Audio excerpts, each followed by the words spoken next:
आवाज news true voice.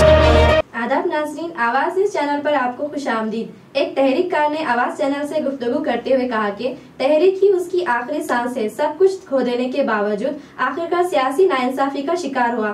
इसीलिए MLA Ramna Reddy की क़यादत में बीजेपी में शमूलियत इख्तियार की। इन्होंने कहा कि तहरीक के दौरान लाठियां खाई, जान की बाजी लगाई, लेकिन बीआरएस में तेलंगाना की सुपूतों को कोई पहचान नहीं मिली। उन्होंने इल्जाम लगाया कि साबिका वजीर आला केसीआर ने सिर्फ अपने खानदान के फायदे पहचाने और तहरीककारों को नजरअंदाज किया। रमना रेड्डी की क़यादत में बीजेपी तहरीककारों को मुनासिब मुकाम दे रही है, इस पर मुझे भरोसा है। उन्होंने मजीद कहा कि वो 15वें वार्ड से काउंसलर के तौर पर इलेक्शन लड़ेंगे और आवाम से दुआ व हिमायत की अपील की। రమణారెడ్డి ఎమ్మెల్యే గారి నేతృత్వంలో బీజేపీలోకి పోయిండ్రని మీ గురించి తెలుసుకున్నామన్నా, మీ మాటల్లోనే చెప్తే. నమస్కారం అండి. మేము తెలంగాణ మలి దశ పోరాటంలో చాలా కష్టపడి ఉద్యమాలలో రోడ్ల మీదకి వచ్చి వంట వార్పులు చేపట్టి, అలాగే ప్రతి ఒక్క పౌరునికి తట్టి లేపి తెలంగాణ వస్తే ఏముంటుంది అని క్లాసులు కూడా ఇచ్చినాం. మేము ప్రతి ఒక్క కాలేజీలకు వెళ్ళి క్లాసులు కూడా ఇచ్చినాము. ఎందుకంటే తెలంగాణ అంటే పూర్తిగా వాళ్ళకి తెలియకుండా కానీ పిల్లలకు క్లాసులు ఇచ్చినాము. ప్రతి ఒక్క కాలేజీలలో స్కూళ్ళలో వెళ్ళి తెలంగాణ వస్తే మన బతుకులు బాగుపడతాయి, ఈ నిధులు నియామకాలు ఉద్యోగాలు వస్తాయి, కాబట్టి మనం తెలంగాణ కోసం పోరాడాలని మోటివేట్ చేసి ప్రజలను ప్రతి ఒక్క ఊర్లలోకి వెళ్ళి పల్లెటూర్లకు కానీ సిటీలకు కానీ ప్రతి ఒక్క దగ్గరికి వెళ్ళి మోటివేషన్ చేసి మేము ప్రజలకు తట్టి లేపి రోడ్ల మీదకి తీసుకొచ్చినాము. అలాగే కష్టపడి తెల్లందాకా పొద్దుందాకా రాత్రనక పగలనక రే అనక కష్టపడి మేము ఉద్యమం చేస్తే మా తెలంగాణ 2009లో డిసెంబర్ 9 నాడు కాంగ్రెస్ పార్టీ ఇచ్చినట్టే ఇచ్చి మళ్ళీ గుంజుకున్నది. అలాగే అంత గుంజుకుంటే మేము వెనక అడిగేసేది లేదని ఇక మొత్తం తీవ్రత ఉద్యమం ఇంకా పెంచి గట్టిగా పోరాడితే కాంగ్రెస్ మెడలు వంచి తెలంగాణ సాధించినాము. అలాగే 1200 మంది బలిదానాలు తీసుకున్న తర్వాత తెలంగాణ ఇవ్వలేరు. ఈ కాంగ్రెస్ ప్రభుత్వము గోడ మీది పిల్లిలాగా ఉంచి మనకు తెలంగాణ ఇవ్వమంటే ఇస్తున్నాం అని చెప్పి మనకి ఇవ్వలేదు. సుష్మా స్వరాజ్ గారు బీజేపీ లోకసభలో బీజేపీ ఎంపీలను అందరూ ఏకతాటి మీదకి తీసుకొచ్చి అలాగే వేరే పార్టీలలో కూడా కలుపుకొచ్చి తెలంగాణ బిడ్డలు బలిదానాలకు చలించిపోయి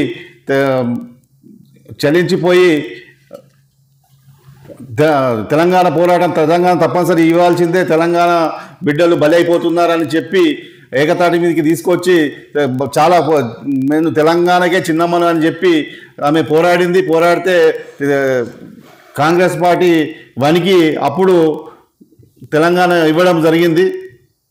అన్న, ఈ నేపథ్యంలో మీ వ్యాపారం కూడా దెబ్బతిన్నదని చెప్పి ఒక ఉద్యమకారుడు చెప్పిండు అన్న. కామారెడ్డి ఏలే ఉంటాడు, ఇది వాస్తవం, ముమ్మాటికి నిజం. ఇది మేము ఉద్యమం చేసినప్పుడు ఎలాంటి వ్యాపారాలు చేయలేము, ఎలాంటి ఉద్యోగాలు చేయలేము, ఏం చేయలేము. మొత్తము పిల్లలను ఇడిచిపెట్టేసి రాత్రనక పగలనక రోడ్ల మీదనే ఉన్నాము. మా వ్యాపారాలన్నీ ఖరాబ్ అయినాయి, అన్నీ ఖరాబ్ అయినాయి, కానీ మాకేమీ ఫలితం జరగలేదు. మాకు కనీసం ఒక పోస్ట్ ఇవ్వలేరు, ఒక పదవి ఇవ్వలేరు, ఏమీ మాకు ఉపయోగపడలేదు. సామాన్యునికి వచ్చింది ఒరిగింది ఏం చేయలేదు ఈ టీఆర్ఎస్ ప్రభుత్వంలో. కేసీఆర్ పిల్లలు కేటీఆర్ కవిత ఇప్పటికే హరీష్ రావు వాళ్ళు సంతోష్ రావు వాళ్ళే కొట్లాడుతున్నారు ఆస్తుల పంపకంలో. ఇప్పుడు అన్న చెల్లెళ్ళే వేరైపోయినారు, కానీ మేము మాత్రం తినడానికి గతి లేకుండానే ఉన్నాయి అమ్ముకొని పరిశ్రమలో అయినాం. మీరు ఆ ఉద్యమకారుడు ఏం చెప్పిండంట అన్న, మేము భవిష్యత్తు తరాలకు ఉద్యోగాలు వస్తాయని చెప్పి ఆశపడి ఉద్యమాన్ని ఉధృతం చేసి టీఆర్ఎస్లోనే కొనసాగిందంట. కానీ మన ఉద్యోగాలు కూడా ఉపాధి అవకాశాలు యువతకు కూడా ఉపాధి అవకాశాలు రాని నేతృత్వంలో ఆయన కూడా బీజేపీ పార్టీలకు పోయినా అని చెప్పిండన్న. దీని నుంచి మీరేం మాట్లాడుతారు? ఇది వాస్తవము. మనకు ఉద్యోగాలు నియామకాలు అయితాయని, మనం బాగుపడతామని, మన పిల్లలు బాగుపడతారని ఉచిత అప్పుడు చెప్పిన కేసీఆర్ ఏంటంటే ఉచిత బోధన పిల్లలకు ప్రతి ఒక్క పీజీ నుంచి కేజీ నుంచి పీజీ వరకు ఉచిత విద్యని అందిస్తానని చెప్పిండు. కానీ మన పిల్లలకు ఎవరికి ఉచిత విద్య రాలేదు, ఎవరు బాగుపడలేరు. ఓన్లీ వాళ్ళ కుటుంబం తప్ప ఎవరికి ఏం న్యాయం జరగలేదు. మేము మాత్రం రోడ్డు మీదకి వచ్చినాము ఉద్యమం చేసి, సామాన్యులకైతే ఏమి జరగలేదు. అన్న ఇప్పుడు మరి మీరు బీజేపీలోకి వచ్చారు కదా, సాటి ఉద్యమకారుడుగా మీకు బీజేపీ కానీ ఇక్కడ లోకల్ అసెంబ్లీ కామారెడ్డి అసెంబ్లీ సెగ్మెంట్లో రమణారెడ్డి గారు మీకు గుర్తింపు ఇచ్చిందని అనుకోవచ్చా? 100% నన్ను గుర్తించి ఈ బీజేపీ పార్టీలో కాటిపల్లి రమణారెడ్డి గారు, ఎందుకంటే నా చరిత్ర తెలుసుకొని నేనంటే ఏంది, భూమేష్ యాదవ్ అంటే మంచివాడా చెడ్డవాడా అని మొత్తం ఎంక్వైరీ చేసిన తర్వాత తనకు తెలుసు కాబట్టి నేను ఎటువంటి నాయకుడిని ఎట్లా ఉద్యమం చేసినా ఏమి చేసినా కష్టపడి ఉన్నోనికి ఏం లేదు అని పిలిచి మరి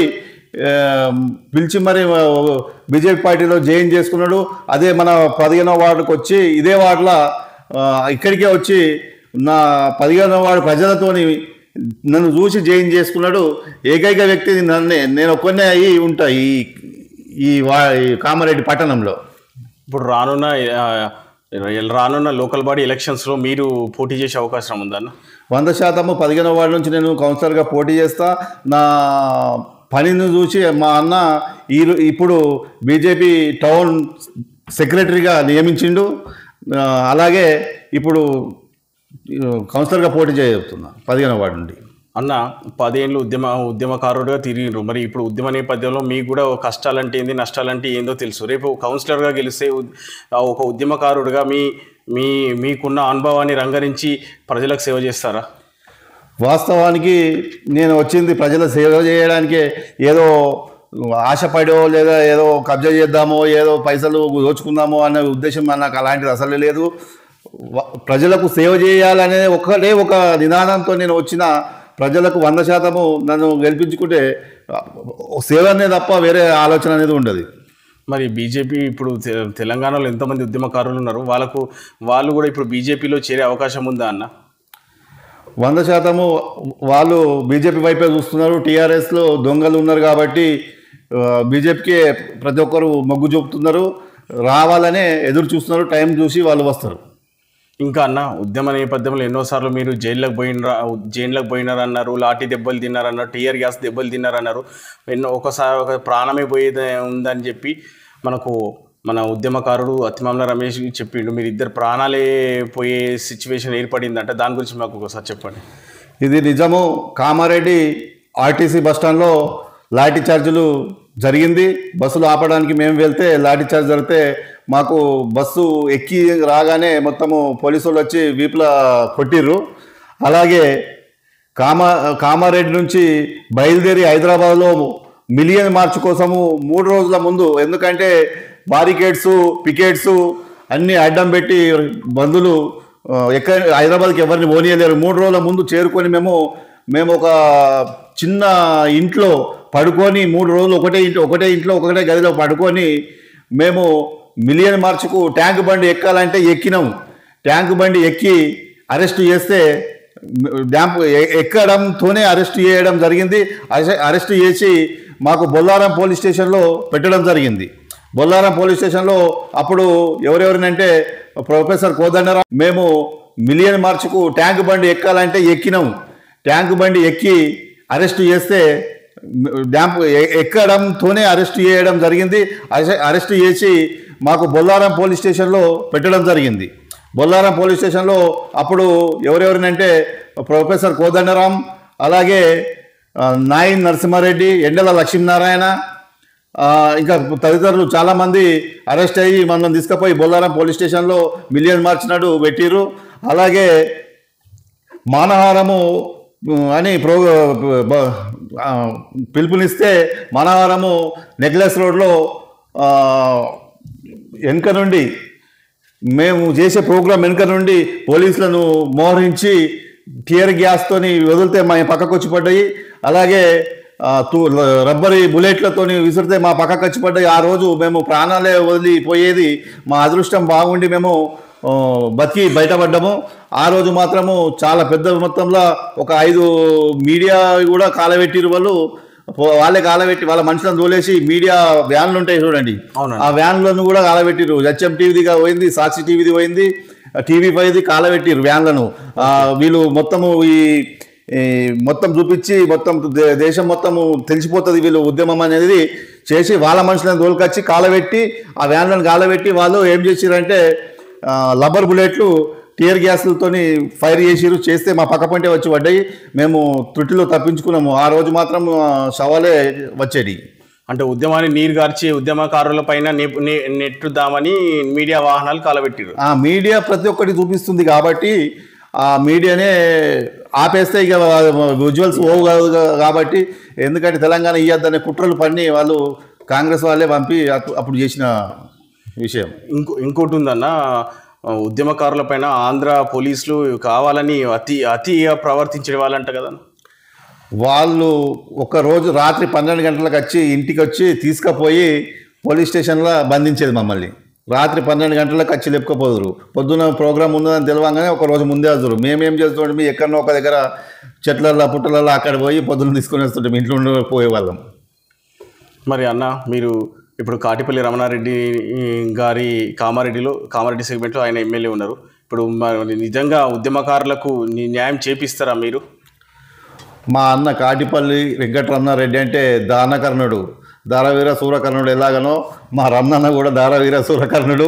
ఎందుకంటే ఆయన సొంత ఆస్తులు అమ్ముకొని ఇప్పుడు చాలా ఏం చేసిండు అనేది ప్రతి ఒక్కటి అది ఆయన మీడియాకు చెప్తలేడు. కానీ వాస్తవానికి అటువంటి నాయకుడిని నా జీవితంలో నేను చూడను కూడా. ఎందుకంటే అతను ప్రతి ఒక్క కులాల కానీ ఎవరి కానీ సంఘాల కానీ భవనాలు ఫంక్షన్ హాళ్ళు అభివృద్ధి చాలా చూపిస్తుండు. ఒక్క రూపాయి కూడా ఆశించకుండా తన సొంతంగా డబ్బులు ఆయన ఆస్తులు అమ్ముకొని పెట్టడం అంటే ఇటువంటి నాయకుడిని దోసుకునేటోళ్ళని చూసినాం. కానీ ఇటువంటి నాయకులను నా జీవితంలో చూడను కూడా. ఎందుకంటే ఆ కాలంలో కూడా ఉన్నారని అన్నారు, కానీ ఇప్పటి వరకైతే యాన్నో నోట్లో 100 ఒకళ్ళు ఉంటారు తప్ప ఇటువంటి నాయకుడిని నేను ఇప్పటి వరకు చూడలేను. ఆ ఎమ్మెల్యే అయిన నుంచి మాత్రం చాలా ఖర్చులు పెట్టిండు. ఇప్పటికీ కొన్ని ఆస్తులు అమ్ముకొని కొన్ని కోట్ల రూపాయలు ఖర్చు చేసిండు తప్ప ఆయన 1 రూపాయి ఆశించాడు. ఎవరిని లంచం తీసుకొనియాడు, ఆయన తీసుకోడు. మాకు కూడా ముందుగా అలా జాయిన్ చేసుకున్నప్పుడు అదే దాన్ని మరి నువ్వు వస్తున్నావు పార్టీలకు, నువ్వు లంచాలకు కొని ఏదన్నా కౌన్సిలర్ అయినా రేపు పొద్దుగా ఏదైనా పెద్దగా అయినా కానీ మన దాంట్లో ఇలాంటివి ఉండయి. డబ్బులు ఆశించడం ఉండదు, లంచాలు తీసుకోవడం ఉండదు. నికాలసైన ప్రజాసేవ చేసేది ఉంటేనే నువ్వు పార్టీలకు రావాలి. మన దగ్గర ముందే ఇట్లాంటిది ఉంటుంది. నేను తీసుకొని ఇయ్యను, నువ్వు కూడా కరెక్టే ఉంటావు కాబట్టి నువ్వు ఆ విషయంలోనే నిన్ను ఆహ్వానించినని నన్ను జాయిన్ చేసుకోవడం జరిగింది. అన్న ఇవన్నీ పక్కన పెట్టేద్దామన్న, బీజేపీ ఉద్యమకారుడు అవన్నీ ఒక ఉద్యమ సూర్యుని లెక్క ఇప్పుడున్న యువతకు మీరు ఇచ్చే సందేశం ఏందన్న? ప్రజలకు మన యూత్ ఇప్పటికైనా మేలుకొని తెలంగాణను మనం కాపాడుకోవాలనుకుంటే ప్రతి ఒక్కరూ ముందుకొచ్చి యూత్ చాలా ముందుకు వచ్చి ప్రతి ఒక్కరు నాది తెలంగాణ నాది అని తీసుకొచ్చిన తెలంగాణ కాపాడుకోవాలి. ఇప్పుడు ఫ్యూచర్లో ఈ కాంగ్రెస్ ప్రభుత్వంను చూసినాము, టీఆర్ఎస్ ప్రభుత్వంను చూసినాము.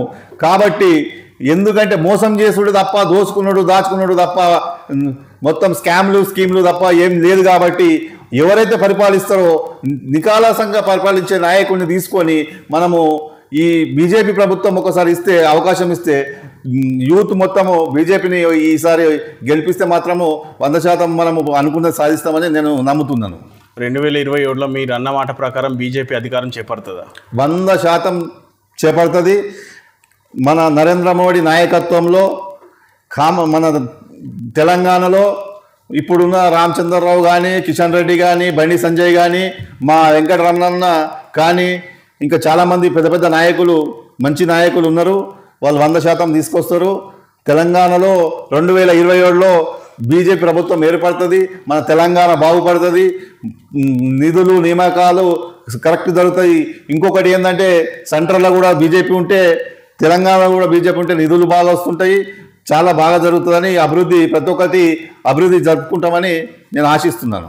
అన్న ఇంకోటి, యాదవ సంఘం జిల్లా అధ్యక్షునిగా ఉన్నారన్న, దాని గురించి మీరు ఒక చెప్పండి. నేను యాదవ సంఘం జిల్లా అధ్యక్షుడు మొన్నటి వరకు ఉండే, ఇప్పుడు స్టేట్ వైస్ ప్రెసిడెంట్ నేను. ఇప్పుడు యాదవ సంఘం తెలంగాణ వైస్ ప్రెసిడెంట్ నేను. ఇప్పుడు మా యాదవులు కూడా తెలంగాణ కోసం చాలా పాటుపడ్డారు. యాదవులు తెలంగాణ కోసం పోరాడారు. అప్పుడు కృష్ణుడు ఎట్లనో యాదవులు అట్లా ఏ రంగంలోనైనా చూసుకోండి, మీరు చూడండి, మీరు తెలుసుకోండి. యాదవులు ముంగటుంటే ఏదైనా జరుగుతుంది. యాదవులు కూడా మంచి అవకాశాలు దొరుకుతాయి. అదే పాత గవర్నమెంట్లో గదే గొర్రెలు బర్రెలు ఇవి తప్ప ఏమీ మిగలలేదు. అందులోనే మా 750 కోట్లు స్కామ్ జరిగింది. అలాగే మా తెలియని మా యాదవులు 25% కట్టించుకున్నారు పేమెంట్. ఒక యూనిట్కు 35,000 రూపాయలు కట్టించుకొని. ఒక ఉద్యమ సూర్యునితో మీరు ఉన్నారు, ఆ ఉద్యమ సూర్యుని అడుగుజాడలో మీరు నడుస్తున్నారు. ఆయన వెంబట మీరు కూడా బీజేపీలోకి వచ్చిండ్రు. ఆయన పడ్డ కష్టాన్ని మీ మాటల్లోనే చెప్పుకుంటారు. మన భూమేష్ అన్న గారు అతను ఒక విద్యార్థి దశ నుంచి తన చరిత్ర ఎందుకంటే మేము అతనిది కొన్ని ఎవిడెన్స్ చూసినాం, బుక్లో ఫొటోస్ చూసి. అంటే ప్రతి ఒక్క జాగాలో మన కామెడీలో ధర్నా చేసుట్లో ఉద్యమం మన తెలంగాణ రావడానికి రోడ్ల మీద నాట్లు వేసి స్కూళ్ళల్లో వెళ్ళి లెక్చర్ చెప్పుకుంటూ విద్యార్థులకు చెప్పుకుంటూ లెక్చర్ మన కాలేజీలలో విద్యార్థులకు కాలేజీ పిల్లలకు చెప్పుకుంటూ అరే మనకు తెలంగాణ వస్తే ఏమొస్తుంది ఏమైంది అనేది తను వివరించి కష్టపడి తనకు పని ఏ పని అన్ని ఇడిచిపెట్టుకొని ఎంతో తనకు ఏంటంటే అరే మన తెలంగాణ వస్తే ఇంత బాగుంటుంది అనేది తన కలగన్నాడు. కానీ ఆ కళ పాపం తనకు వేరే రూపంగా కనిపిస్తుంది. కానీ మాకేమనిపించిందంటే మన భూమేష్ అన్నను మేము ఈ కాలనీలో అరే ఈయన అన్న ఏంది ఇట్లా మరి ఇంత పెద్ద ఒక త్యాగమూర్తి టైపు మన తెలంగాణ కోసం ఇంత చేస్తే మేము అన్నతో మేము అడుగు పెడతామనేసి మేము అన్న జాడలో మేము బీజేపీలో చేరినాం. అయితే మనకి ఇప్పుడు ఏంటంటే ఒక రాజకీయ నాయకుడు ఎవరే కానీ ఏమనుకుంటారు అంటే అరే అలా వస్తే నేను నాకు పైసలు వస్తుండొచ్చు, నాకు ఏమో వస్తుండొచ్చు అని అనుకుంటారు. కానీ ఒక మన భూమేష్ అన్న గారు పోయిన సంవత్సరము వాటర్ సప్లై మొత్తానికి ఫ్రీ వాటర్ ట్యాంక్ పెట్టి మొత్తం ఇంటింటికి వాటర్ ఎవరికి కాల్ చేస్తే నైట్ అయినా సరే డే అయినా సరే ఎవ్రీ టైం వాటర్ ఇప్పించండు. ప్లస్ ఏంటంటే ఇప్పుడు మా కాలనీలో కృష్ణ మందిర్ గుడి కాడ మేము ఇప్పుడు ఏంటంటే మేము ఒక గుడి కడుతున్నాము. ఆ గుడి కోసం కానీ మళ్ళీ వాటర్ సప్లై అనేది ఆ గుడి ప్రాంతాల నుంచే బోర్లు ఉన్నాయి. మాకు ఏదైనా పైప్ లీక్ అయినా ఏదైనా కానీ అక్కడ ఏదైనా ఇప్పుడు ఈ పరిశుద్ధ దాని గురించి కానీ ఏదైనా కానీ ప్రతి దానికి ఒక పేదవానికి ఇట్లా కాల్ చేసినంటే అన్న హాజరు ఉంటాడు అక్కడ. ఆ స్ఫూర్తితోని మేము అన్నతోని మేము జాయిన్ అయినాము. మాతో పాటు 100 మంది జాయిన్ అయ్యారు. మళ్ళీ అన్న ఇప్పటికీ తన సొంత ప్లాట్లో